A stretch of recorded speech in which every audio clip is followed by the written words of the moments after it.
Welcome to Tomorrow Unveiled. The pace of AI innovation lately, it feels like it's just accelerating beyond belief. This week, honestly, it feels less like small steps and more like a series of foundational shifts, really fundamental changes happening. So our mission today on Tomorrow Unveiled is to, well, cut through all that noise. We want to bring you the most important nuggets, the key insights from the week's AI news. Think of it as your shortcut to being genuinely well-informed. And we've got some really exciting ground to cover. Revolutionary new AI architectures, the global race in AI hardware heating up, amazing applications tackling real-world problems in science, in health, and of course we have to talk about the critical ethical and safety challenges that, well, they come hand in hand with these breakthroughs. Absolutely. And, our dedicated research team has been digging deep. What's exciting is we've identified these key discoveries that aren't just one-off reports. We're seeing them corroborated across multiple sources. So we're focusing on what really seems to matter. And we'll explore why these developments aren't just, new features. They signal a pretty significant reshaping of the whole AI landscape. And that impacts everyone, really everyone. Okay, let's unpack this, starting with the architectures. You're saying the AI world is seeing a major shift, something beyond the transformer models we hear so much about. Yeah, it's a really big deal. Look, transformers have been, well, incredible workhorses, Mhm. especially for language. No doubt about that. But they have this core limitation, this quadratic computational complexity. It's often written as O of L squared. Yeah. What that means practically is if you double the length of the data you feed it, say, a longer document or a higher res video, the computation doesn't just double, it squares. It gets really expensive really fast. So for things like, I don't know, analyzing an entire human genome, or maybe real-time high-def video, that becomes almost impossible. Exactly. Yeah. Prohibitively expensive or just too slow. And that's where these state space models, or SSMs, are generating so much excitement. They're a new alternative. Their fundamental difference is how they process sequences.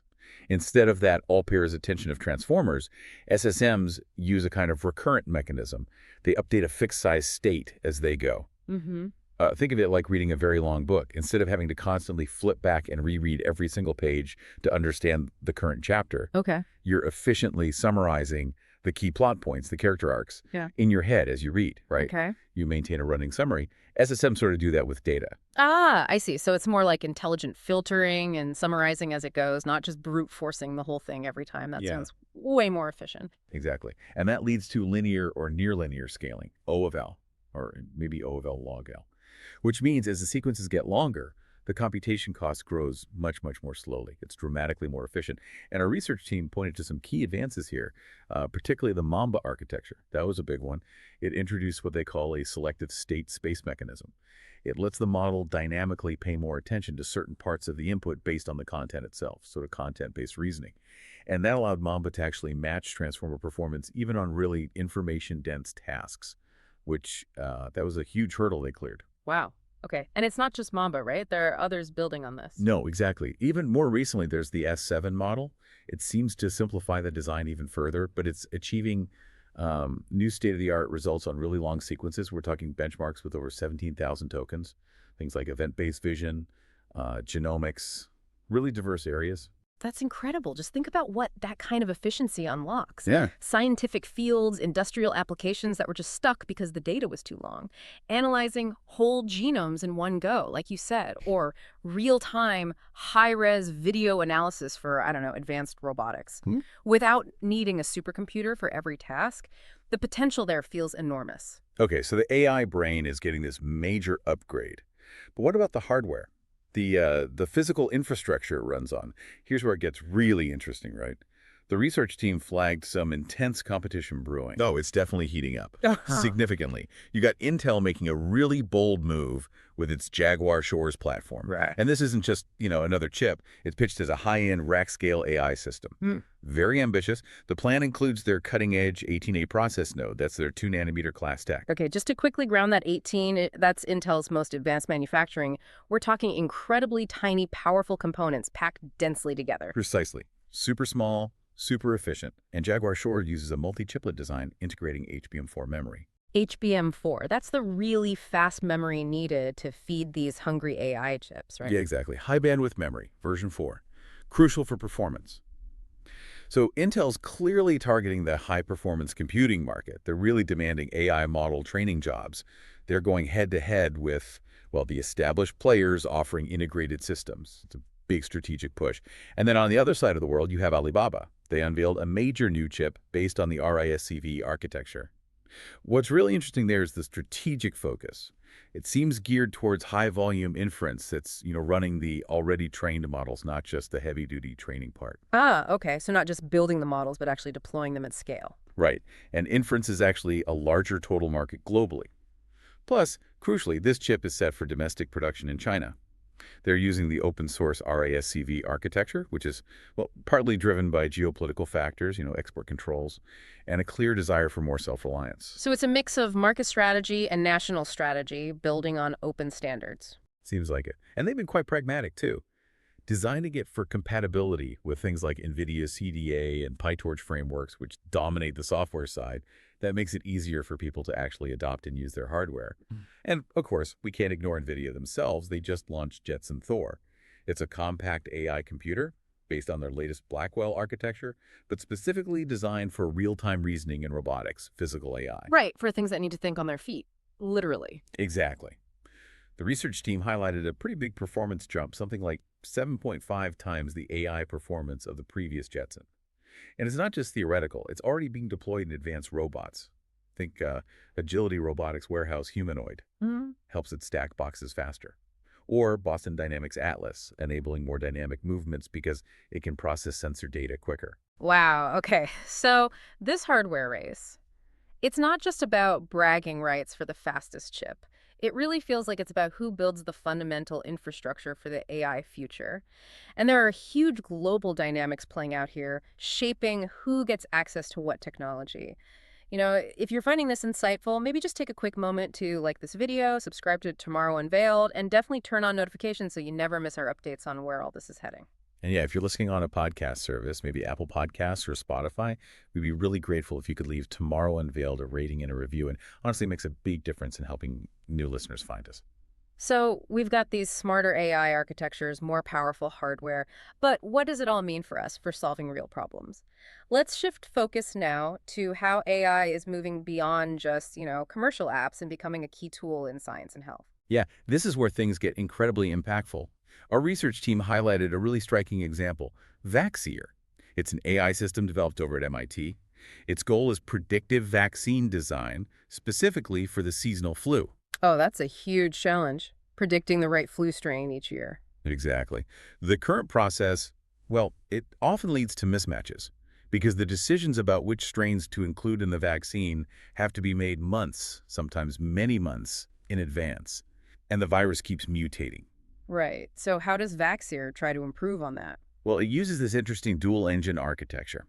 One part is a kind of protein language model. It analyzes viral mutations, tries to predict which strains are likely to become dominant. The other part is a simulation engine that estimates how effective a potential vaccine might be against those predicted strains. Okay, so prediction and effectiveness simulation working together, and how did it do? Well, in the retrospective studies our team looked at, Vaxier's recommendations actually outperformed the historical choices made by the World Health Organization. In 9 out of 10 flu seasons for one specific flu subtype, it identified critical strains earlier or more accurately. 9 out of 10, wow. Yeah. That's potentially huge for public health, right? Getting flu vaccines better matched more often. Immense potential, yeah. Another really cool example is from NASA and IBM. They've developed Surya. It's what they call a heliophysics foundation model. Basically, AI trained on a massive amount of solar data, 9 years worth. And its job is to predict solar flares.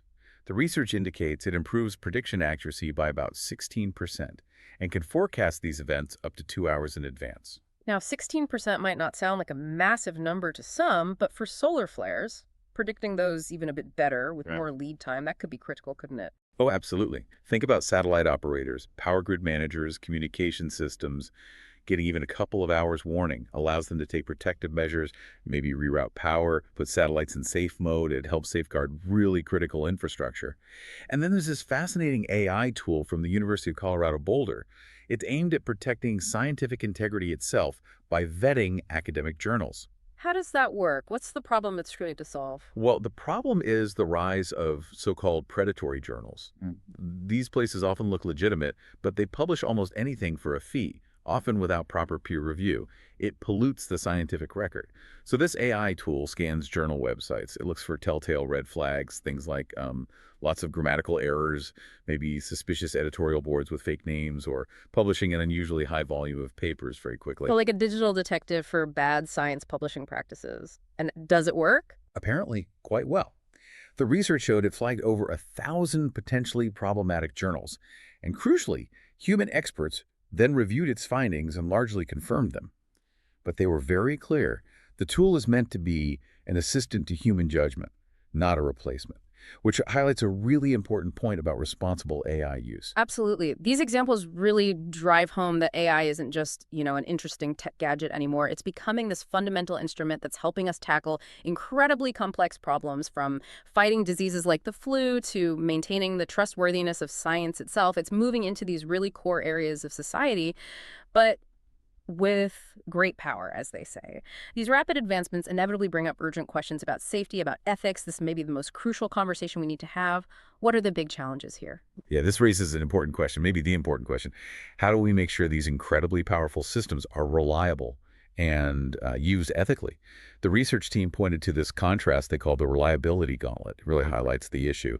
On one side, you have that CU Boulder journal vetting tool we just mentioned. Right. They specifically designed it with a human in the loop. Right. The AI assists, humans make the final call. Very responsible approach. Okay. Then on the other side, you have this example of a demonstrably faulty tool. I think it was called the Academic Journal Predatory Checking System, AJPC. Reports showed it falsely flagged thousands of perfectly legitimate journals as predatory. Huge errors. Wow, that's a stark difference. Just having an AI isn't the point. It's how it's built and used and who's accountable. Exactly. And that's the core issue. AI itself can't really be held accountable if it messes up, not in the way a person or an organization can. So it underscores this ethical necessity for human oversight, for rigorous validation, especially when the stakes are high, like in science or medicine.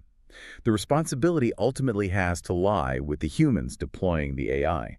Another really critical challenge is what researchers call the innovation security dilemma. It's about the dual-use nature of AI.